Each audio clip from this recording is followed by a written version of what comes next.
మన game changer నుంచి ఇంకొక సాంగ్ అయితే వచ్చింది, దోప్ సాంగ్ అనేది. సో ఈ సాంగ్ అనేది ఎలా అనిపించింది అనేది నా రియాక్షన్ వీడియో అన్నట్టు. ఇది ఎంతమందికి నచ్చచ్చు నచ్చకపోవచ్చు అనేది నాకు తెలియదు, నాకు ఎలా అనిపించింది అనేది మాత్రమే చెప్తున్నాను. ఫస్ట్ ఆఫ్ ఆల్ ఈ మూవీ ఈ సాంగ్ గురించి పర్టికులర్ గా మాట్లాడుకుంటే చాలా మంచి సాంగ్ అన్నట్టు అన్నారు. అండ్ దీన్ని కొరియోగ్రఫీ చేసింది మన జానీ మాస్టర్ గారు. మరి సాంగ్ ఎలా అనిపించింది అనే పాయింట్ ఆఫ్ లో చెప్పాలంటే ఒకటే ముక్కలు చెప్తున్నా.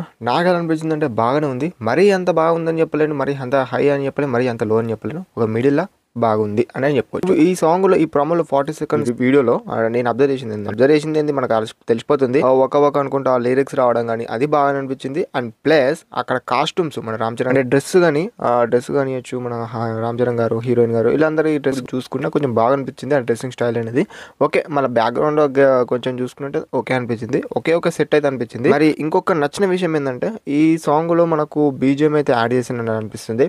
లైక్ ఏంటంటే మనము ట్రైలర్లో చూసాము. సో ఆ బ్యాక్గ్రౌండ్ మ్యూజిక్ అనేది దీంట్లో కూడా లాస్ట్ కూడా వేసిండు. ఓకే, ఇది కూడా బాగా అనిపించింది. మరి సాంగ్ అనేది అసలైన సాంగ్ ఎప్పుడు రిలీజ్ అవుతుంది? అండ్ ఈ సాంగ్ అనేది మన దిల్రాజు బర్త్డే సందర్భంగా రిలీజ్ చేస్తారన్నట్టు తెలుస్తుంది. అండ్ ఈ సాంగ్ మనకు ఫుల్ సాంగ్ అయితే 22 అయితే ఈ డిసెంబర్లో రిలీజ్ అవుతుందంట. సో చూద్దాం మరి సాంగ్ అనేది ఎలా ఉంటుందో మనకు చూడాలి, మరి ఎలా ఉండబోతుంది అనేది. మీ ఈ 40 సెకండ్ల ఈ ప్రోమో సాంగ్ పైన మీ ఒపీనియన్ ఏంటంటే లెట్ మీ ది కామెంట్ బయా. ఓకే, మరి ఇలా అయితే అనిపించింది. నా రియాక్షన్ గురించి చెప్పుకోవాలంటే కామెంట్ చేస్తే మీ రియాక్షన్ తెలుస్తుంది, చేయకపోతే అంతే ఏముంటుంది, చూసి వెళ్ళిపోయినట్టు మీరు ఉంటుంది అంతే, అంతకు మించం లేదా. అండ్ వీడియో అయితే ఇది, that's double video. Thanks guys.